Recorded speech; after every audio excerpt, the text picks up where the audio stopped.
Estamos nuevamente aquí en nuestro programa que estamos conversando sobre violencia de género y tenemos como invitada a Irene Friedman. Un placer y un honor tenerte en nuestro programa, Irene. Gracias. Ella es psicoanalista, especialista en psicoanálisis y teorías de género, supervisora clínica de varios centros de atención, tanto en Capital Federal como en todo el país, miembro del Foro de Psicoanálisis y Género de ABBA, autora del libro Violencia de Género y Psicoanálisis, Agonías Impensables. Irene, comienzo preguntándote, porque a la hora de pensar las estrategias de abordaje de las violencias de género, comentás que hay varios ejes a tener en cuenta a la hora de realizar este análisis. ¿Cuáles serían esos ejes? Sí, a ver, a veces se piensa que la problemática de la violencia de género tiene una sola causalidad, es unicausalidad. Y cuando nosotros trabajamos, hacemos el abordaje con la víctima, es importante poder entender que hay un entrecruzamiento de situaciones o de vectores que coayudan al sostén y a la relación de el sostén del vínculo con el agresor. Nosotros podemos pensar, por un lado, las determinantes socioeconómicas y culturales que sostienen a la violencia de género. Por el otro lado, también lo que denomino apegos pasionales, que muchas veces dificultan la separación con el vínculo en el vínculo con la persona agresora. Cuando nosotros tenemos una consulta, cuando una víctima inicia la ruta crítica, que es el camino que desde el momento que la víctima decide pedir ayuda, que atraviesa esta mujer entre los diferentes dispositivos de ayuda y las posibilidades de ella de atravesar todo este proceso hasta la separación con el del vínculo violento, para nosotros es muy importante tener una escucha activa y poder determinar las múltiples causalidades.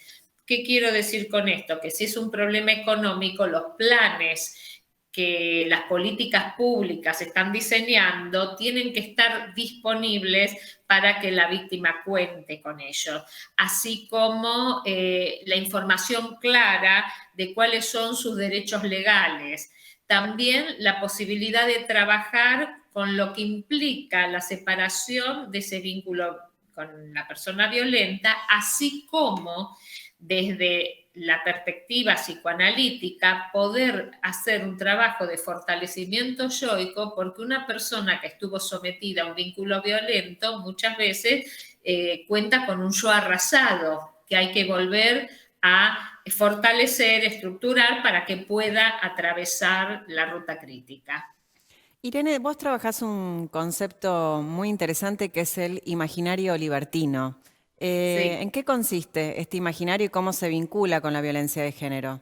Bueno, a mí lo que me interesa profundamente poder pensar es que la violencia de género no es es un determinante del orden patriarcal y es vamos a decir, un condimento necesario para el sostén del orden patriarcal.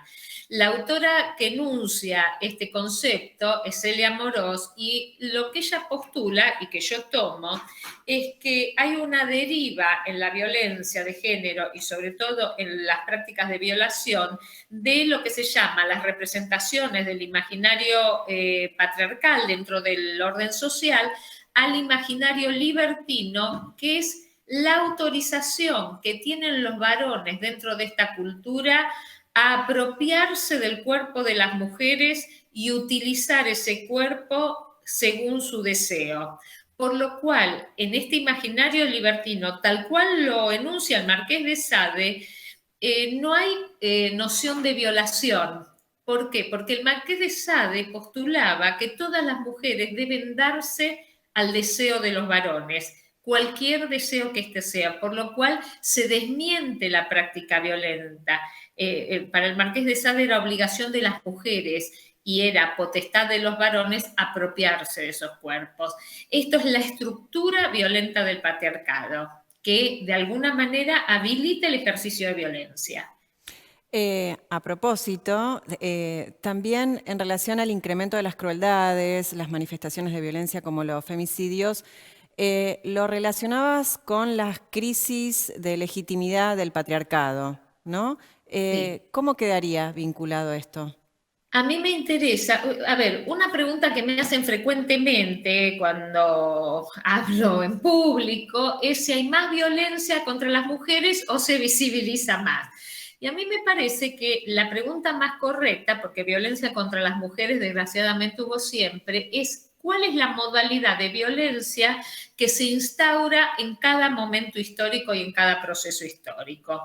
Nosotros hoy tenemos dos vectores para leer el aumento de femicidios y el tipo de violencia, porque se está dando un tipo de violencia contra las mujeres muy refinado, se ha incluido a los hijos, que antes no sucedía, que tiene que ver, a mi entender, y eso es mi postulación, con una crisis de legitimación, o sea, los varones se sienten muy cuestionados en sus representaciones sociales de la masculinidad hegemónica, y yo sumo a esto lo que considero que son los discursos del odio, que están ayudando a que haya un permiso para matar.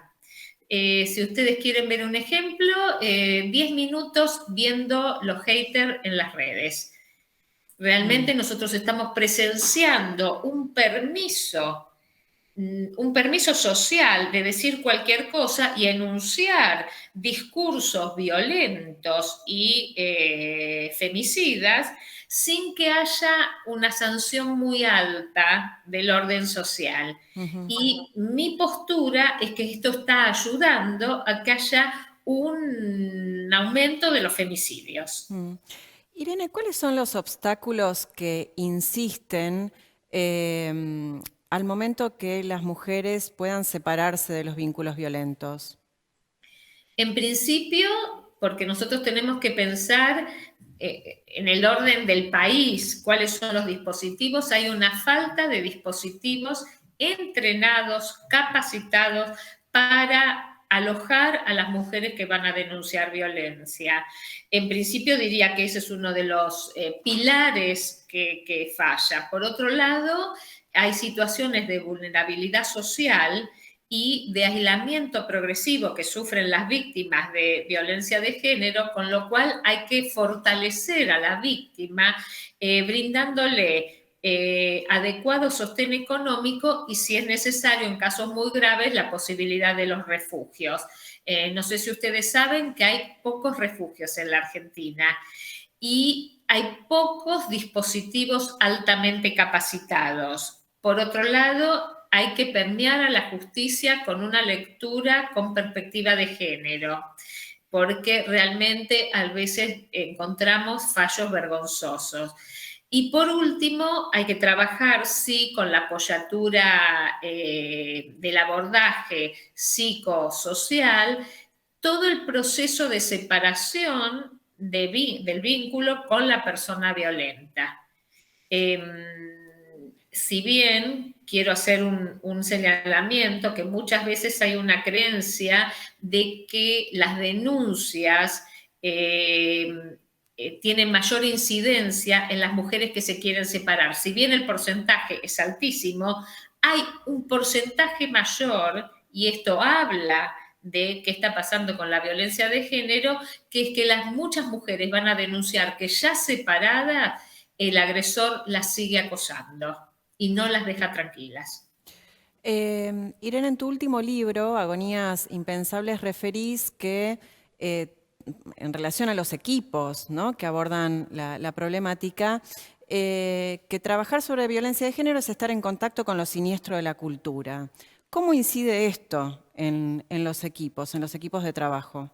A ver, uno de los temas que yo como consultora y como supervisora encuentro en los equipos, y para esto las personas tienen que entender que a una consulta sigue la otra y sigue la otra y sigue la otra a lo largo de las 6, 7, 8 horas de trabajo, y esto tiene que ver con el nivel de saturación, angustia y cansancio que generan los equipos, la escucha permanente de lo que denomino los aspectos siniestros de la cultura. Los aspectos siniestros de la cultura, voy a poner ejemplos, son los niveles de agresión y de tortura que muchas veces se escuchan. A veces son relatos inenarrables. A mí me preocupa mucho qué es lo que pasa con la salubridad de los equipos, porque hay indicadores de burnout que van aumentando. Y también me preocupa que no se piense desde las políticas públicas dispositivos para que los equipos puedan elaborar el nivel de angustia que este trabajo trae. Vuelvo a insistir, los relatos y muchas veces lo que se ve, porque no es solo el relato, en ciertos dispositivos en donde se recetan las denuncias, también hay que ver, y muchas veces las víctimas lo muestran, los cuerpos golpeados, los cuerpos quemados, todo eso genera un efecto en la salud de los equipos. ¿Por qué me interesan las políticas públicas? Porque me parece que ante el aumento de burnout, muchos profesionales se cansan y se van de los equipos justo cuando ya tienen una experticia adecuada de cómo trabajar en esto. Entonces lo tenemos que pensar como política pública para sostener a los equipos en este trabajo. Irene, muchas gracias. Un gusto. Gracias, Jazmín, por la invitación. Gracias. Nos despedimos de este programa que estuvimos abordando la problemática sobre las violencias de género. Lo hacemos recomendándoles el último libro de Ana María Fernández llamado Psicoanálisis de los lapsus fundacionales a los feminismos del siglo XXI de Editorial Paidós. El libro recoge casi 40 años de producción y pensamiento de la autora Ana María Fernández en el cruce entre el psicoanálisis y feminismos. Temas como el deseo, el poder, los placeres, las violencias se abordan a lo largo de sus capítulos. Y nos acompaña la artista del día de hoy, Nadia Aquino, es diseñadora gráfica y fotógrafa. Esta serie de fotos la realizó con motivo de las marchas y acciones del feminismo popular que tuvo lugar en la última década en Resistencia y Corrientes. Agradecemos a Nadia y nos despedimos y esperamos verlos y verlas muy pronto.